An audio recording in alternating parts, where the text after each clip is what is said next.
Good morning, everyone. Grand Rising.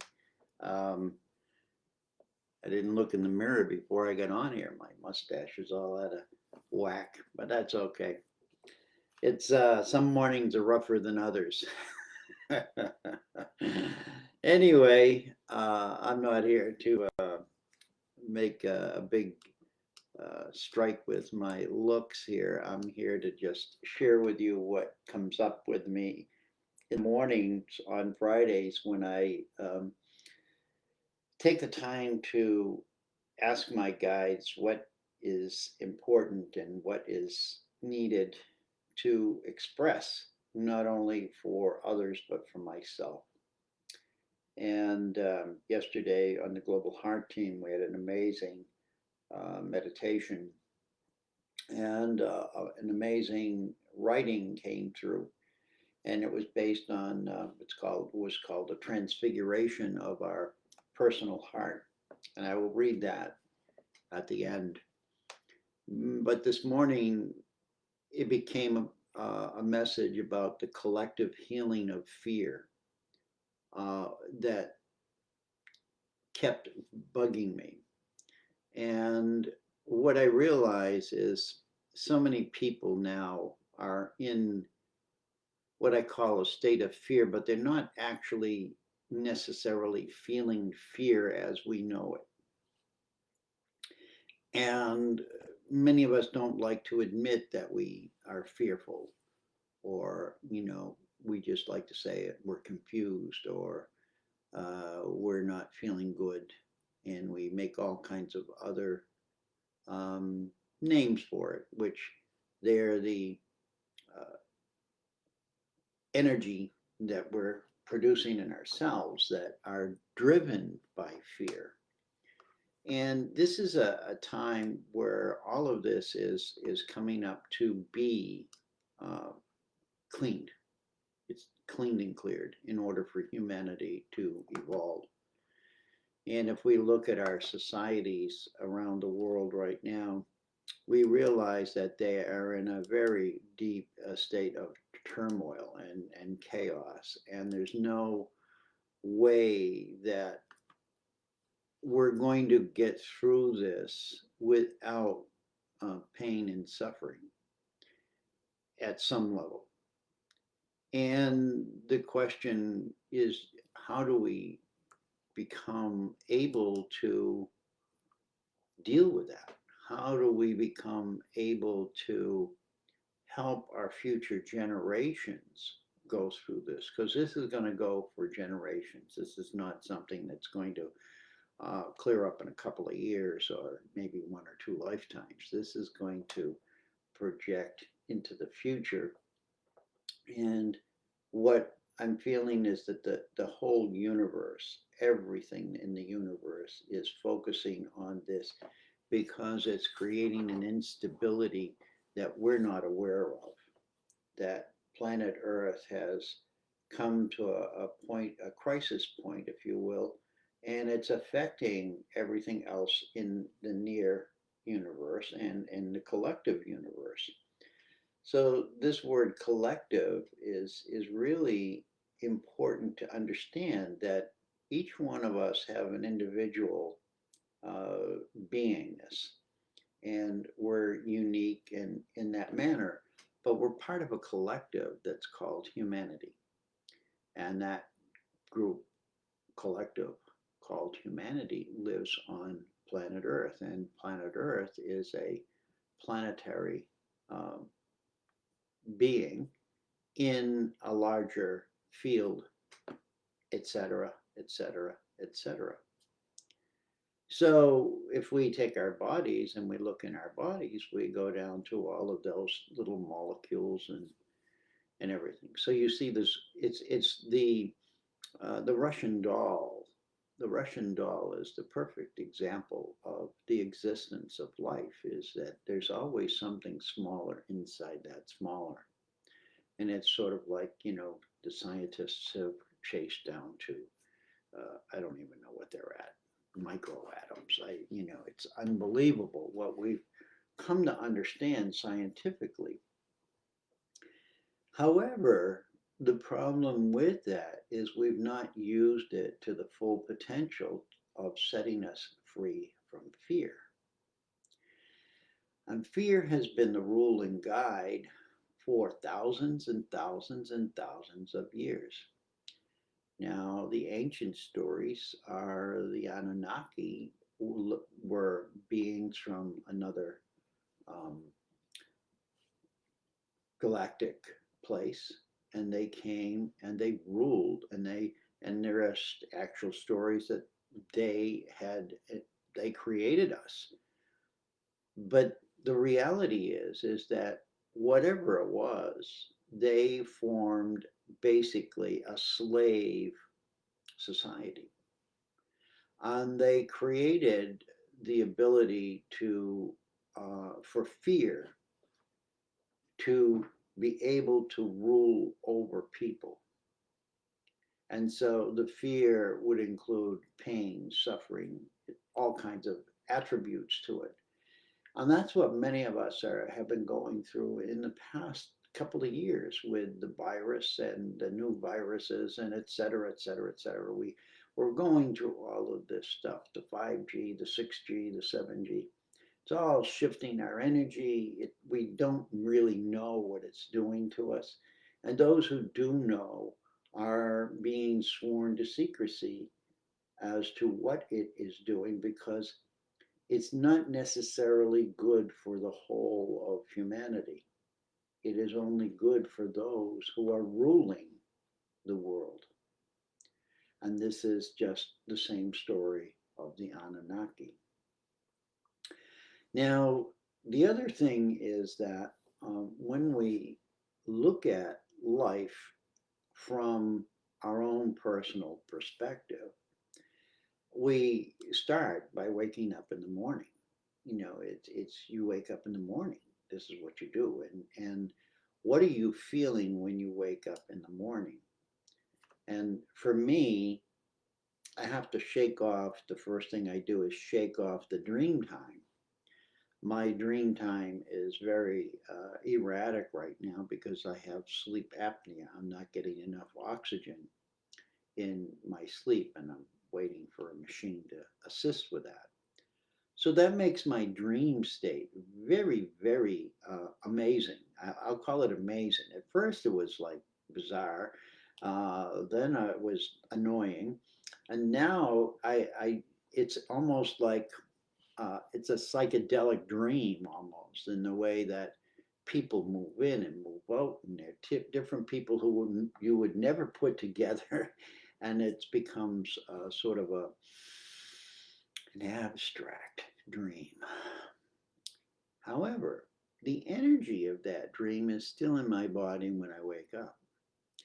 And when we wake up and we don't take the time to say thank you, we don't take the time to appreciate awakening into this physical body again, that in the dream time, mentally especially, we left the body and now we're in another state of being, and we're coming back into ruling and governing the physical actions of our bodies.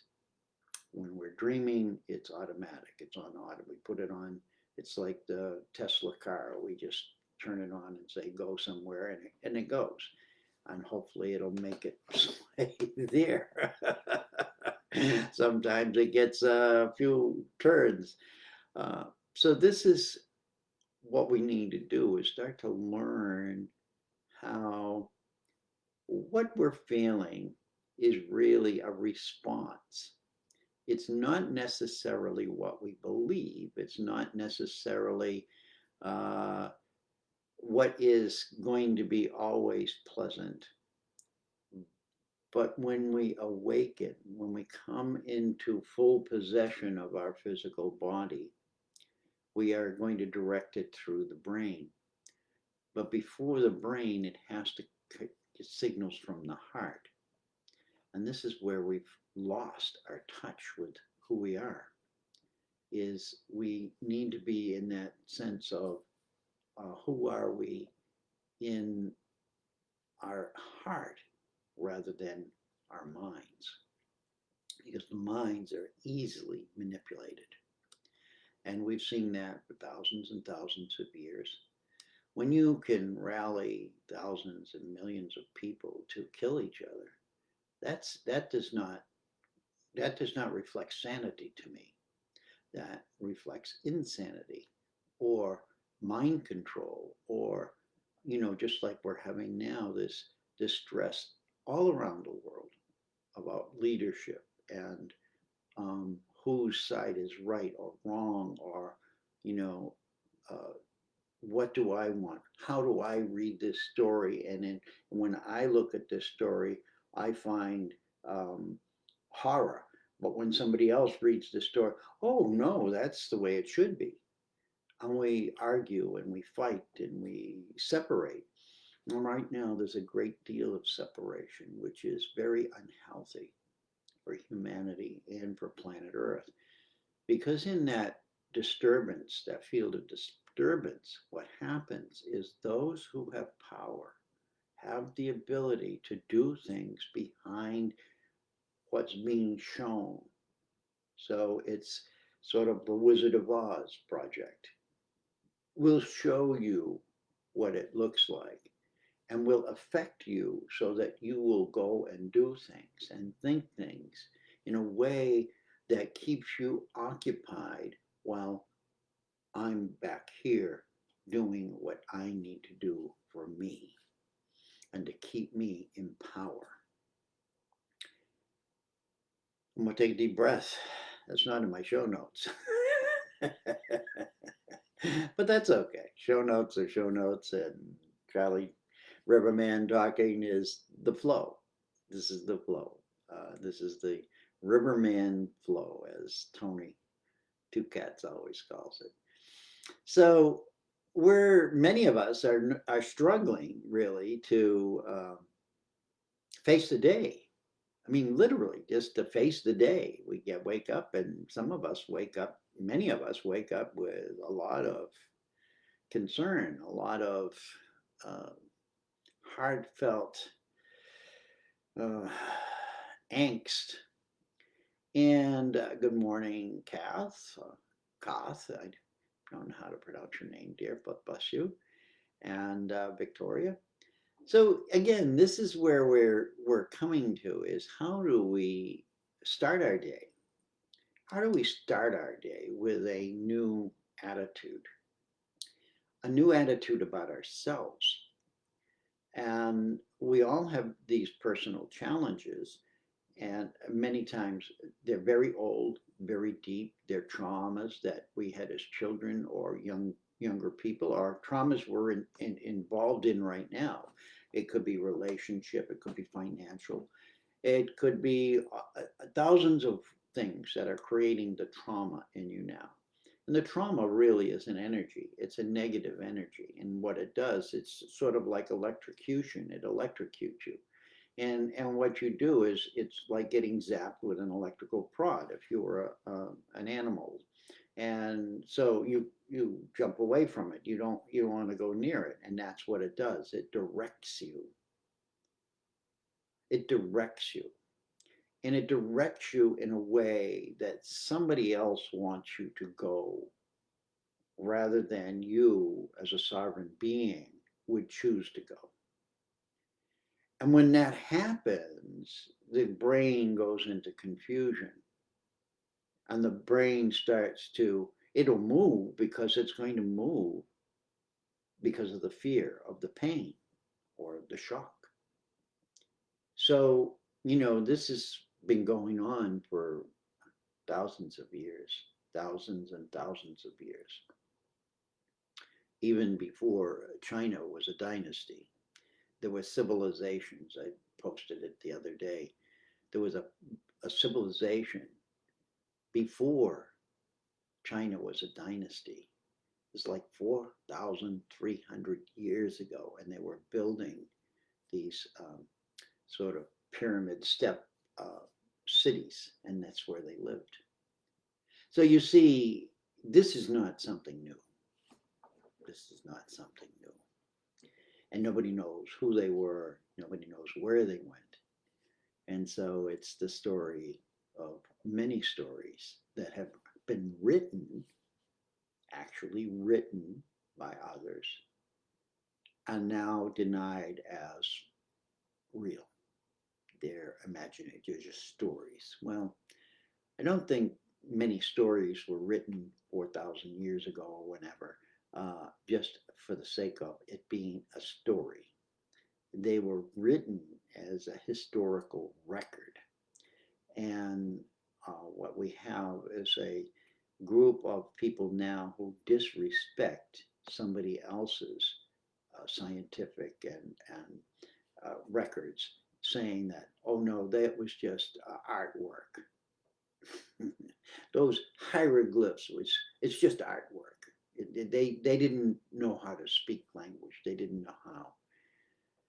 And yet, if you look, those same people who say that say, oh, but this was okay, and this was okay. And they do that because they're using the intelligence of those ancient civilizations right now. And those teachings never changed. They worked thousands of years ago, and they work now. So, what we're doing is waking up in the morning with some trepidation or some hesitation. And then we have all of our personal life story on top of that, which includes trauma as children, and our parents' trauma, and our ancestors' trauma, all coming in to, again, confuse us even deeper. And what happens now is we have a population of, I wrote it somewhere, didn't I write it? I thought I did. No, I think I took it out. But we're, almost 8 billion people, okay? On whatever that's happening, we are increasing. If you go and look at worldometers info online, you'll watch that clicking and you'll see that there are more people being born every second and every minute than are dying. So the population is increasing. It's almost 8 billion again. It's 7.9 something. But in 1970, now we'll go back, what is this, 2020? So we go back to 50 years. 50 years, there was, and this is a quote from Worldometers, in 1970, there were roughly half as many people in the world as there are now. 50 years. 50 years. We've doubled.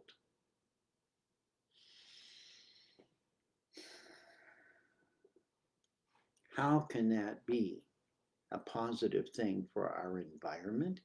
How can that affect us individually that we are here? And those of us who are here, why would we not be suffering some kind of trauma? Why would we not be aware of the fact that there's something to fear? We're now losing our rivers around the world, not just here in America, in France, in China, all around the world. We're losing water. When we lose the water, we will die. It's not an uncertainty, it's an exact fact. I'm not saying this to bring fear up, because the topic today is, how do we get rid of the fear? How do we collectively heal from the fear? The message, the positive message of this is, uh, it's no wonder why we question all of our daily issues. It's no wonder that they contribute to our negative and fear energies. Okay. So I want you to say that, it's what you're feeling, what you're fearing, what you're going through emotionally is not un, just freaking out. It's happening, and there's a reason for it. The question is, how do we train ourselves or entrain ourselves to not go so deep with it? It will be there. It will be an undercurrent that we live with. Starting the day with gratitude. And this is exactly what it's about. It's about being grateful. It's about thank you. So it's, again, accepting the fact that we are here, that I am alive.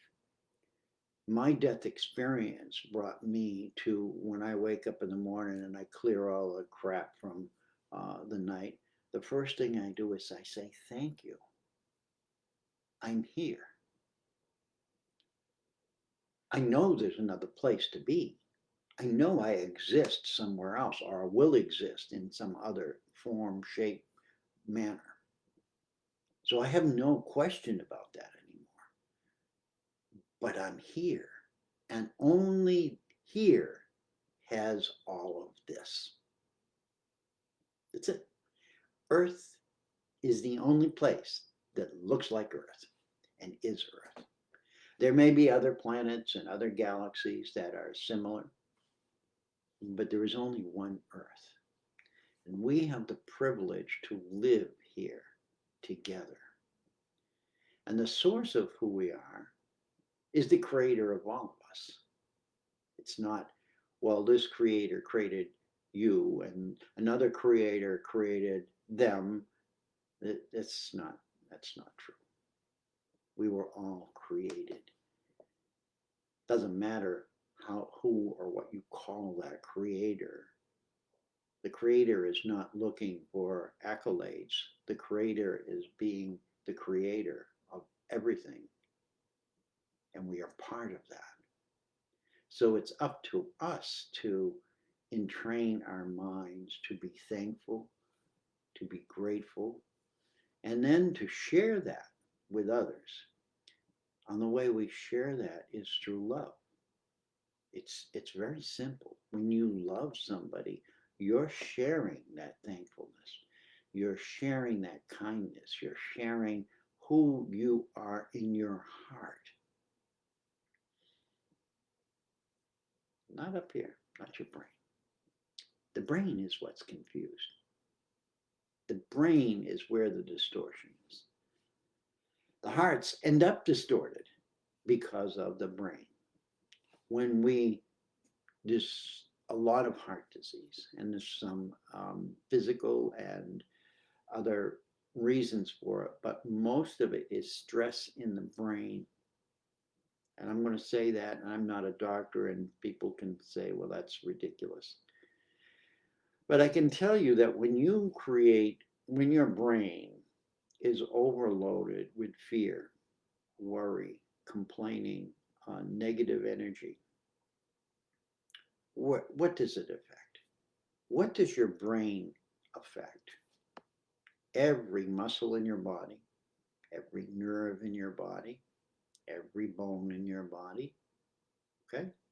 It's the signal sender, if you will, that says, raise your hand, and your hand raises. Speak, and your lips. It doesn't, you don't think, well, I got to move my lips. No, it does it automatically. And when we get that brain inflamed, that's the word that my guides are giving me, inflamed with negative energy, then what happens is we no longer are sovereign beings because we're reacting to an energy that's created in our mind, not in our hearts. And it was our heart that came online first and told the brain, now you can go to work.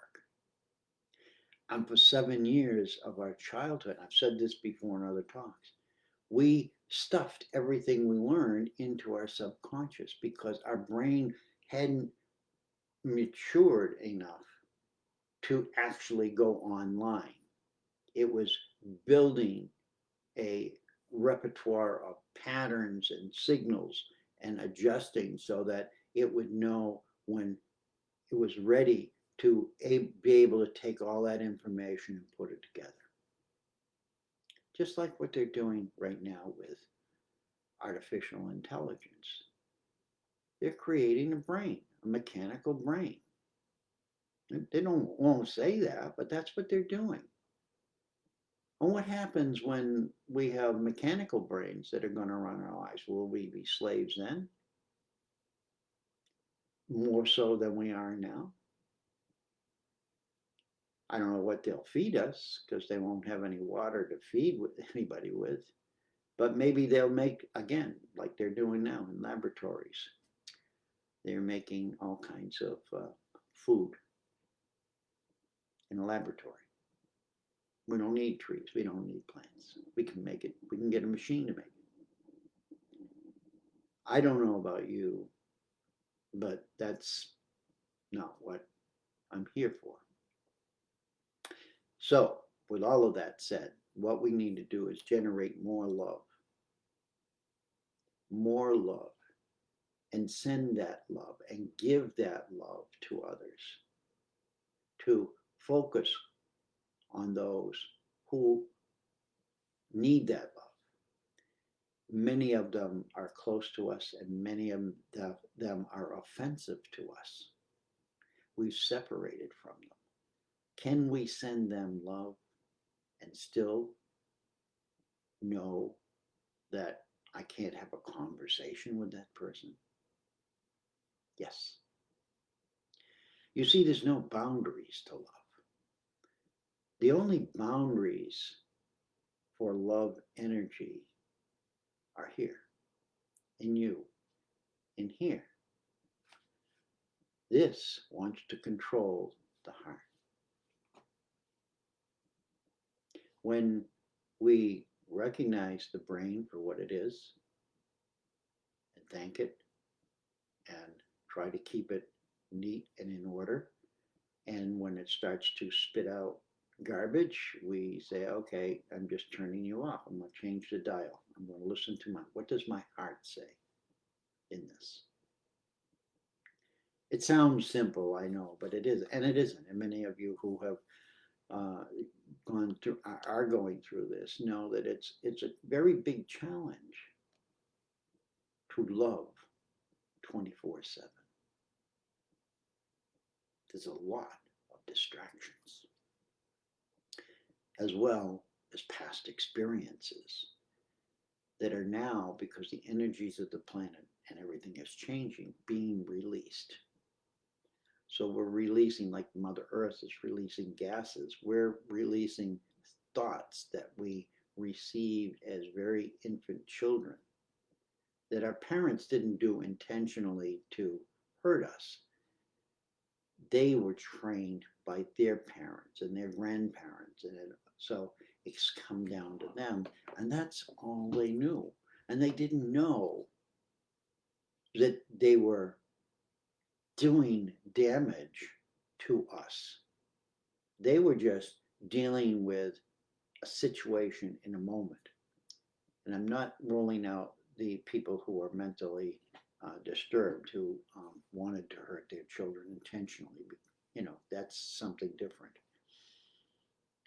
But that comes as a result of thousands of years of this being a slave, if you will, to what we call civilization.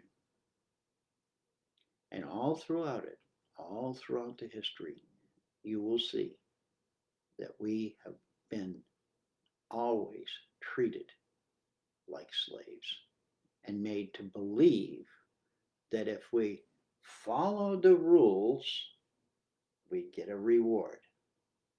Good doggy, here's your treat. It's time to be who you are. And who you are is love energy. And we're here to love not only each other, but to love Mother Earth, to love water, to love the air, to love everything, the elementals, the trees, the rocks. Nothing does not deserve our love. Even the blue meanies. So here we are, Friday morning. What is the date? August 19th. In a world that's in a very challenging situation. And each of us now are releasing trauma at some level. Some days it's worse than others. Some days the triggers come very quick and we get hit with two or three, and it becomes a compound situation. And then we retreat. We have to retreat when that happens. And just remember that you're taking care of yourself is the best thing you can do. What does that mean for you? Because fear is the number one cause of all human negative issues. Those are my words. I believe that fear is the major disease in humanity. And I'm not trying to make everybody more fearful. I'm trying to imply that you have the power to correct that. It's not somebody else who's going to correct that. It's our job.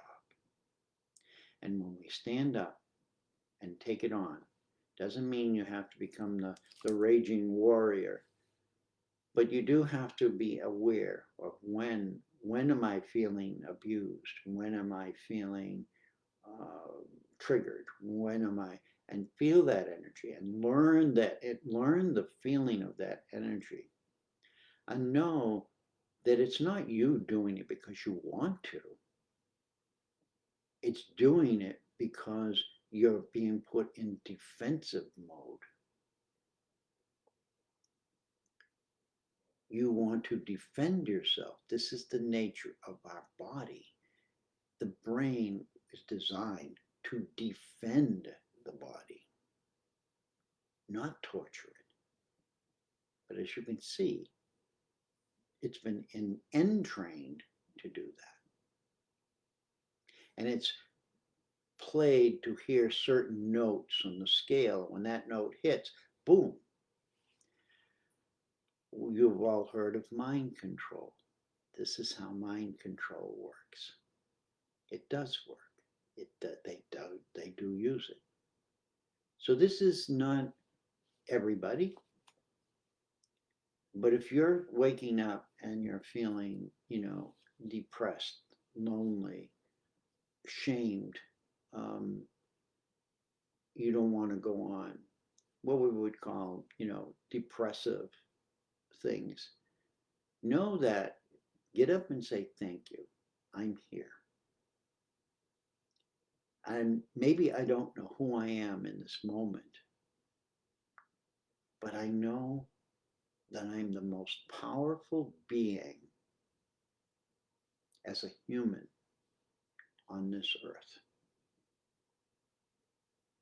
And I can create total havoc, or I can make this a beautiful garden. Who am I in my heart? And I'm going to believe that your heart wants the Garden of Eden that was talked about. Is it real? Maybe. Or is it home for the heart? Is it a place where the heart is nourished? And when the heart is nourished, we get kindness, loving, embracement, joy, grace, ease, love. Because everything is flowing. It's the Riverman effect.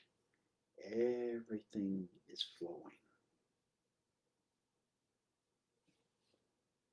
We're no longer creating dams. We are no longer digging channels to redirect it and reverse its flow. We are no longer disrespecting who we are.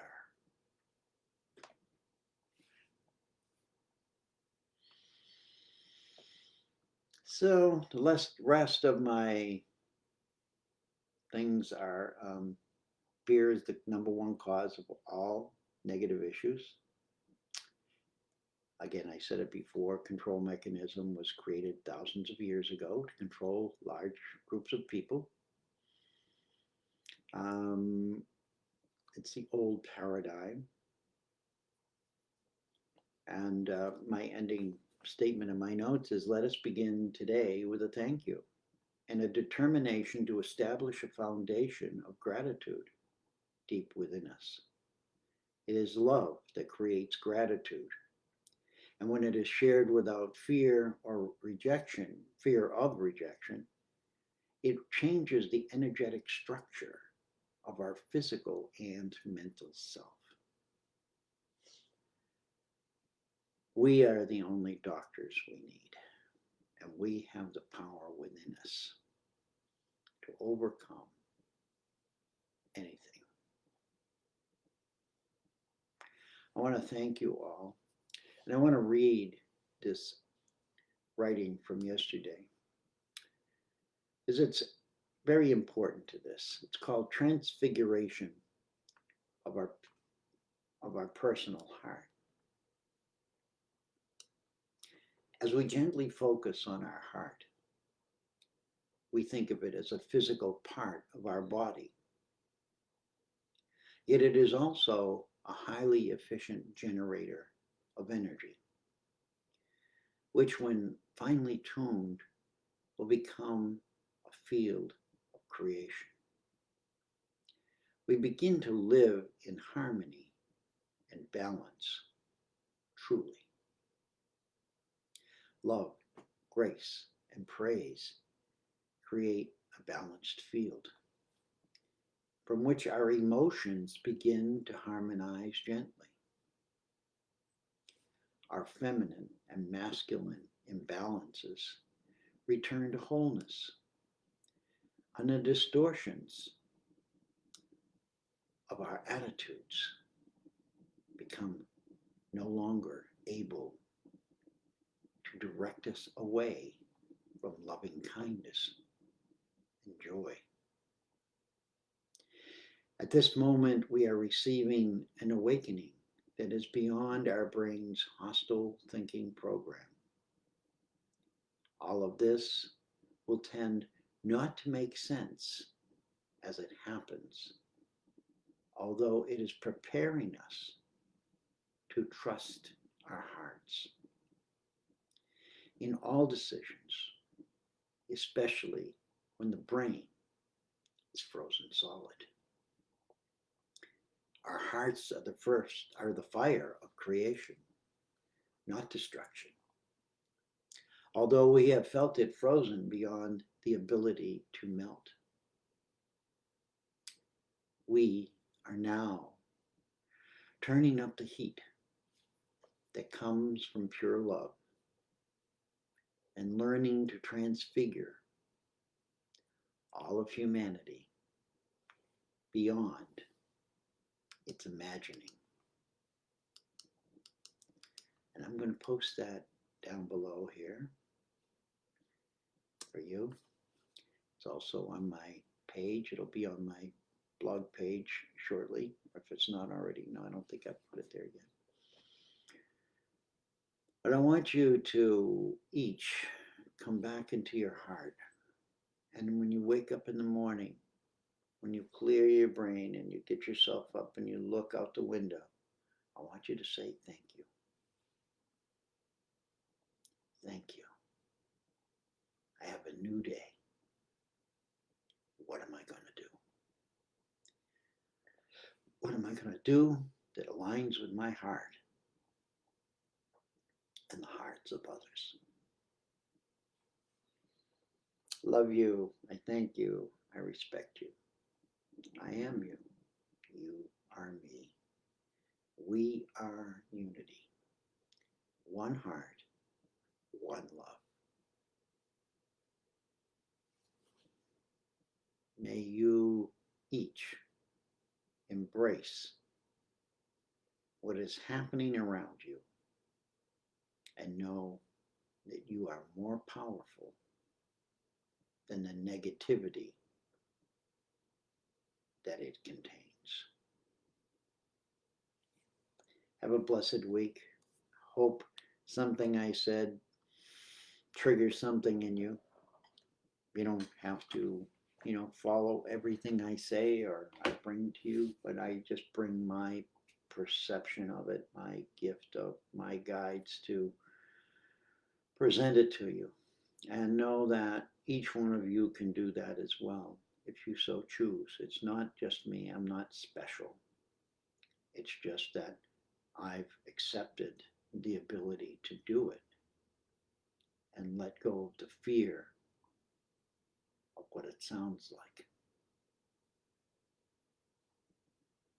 Live from your heart, not from your brain. See you next week. May your week be filled with love and joy. It sounds like there's some energies coming in this week, so pay attention. If you feel distressed, take some time to rest and to find a place where you can ground with Mother Earth and be kind to yourself.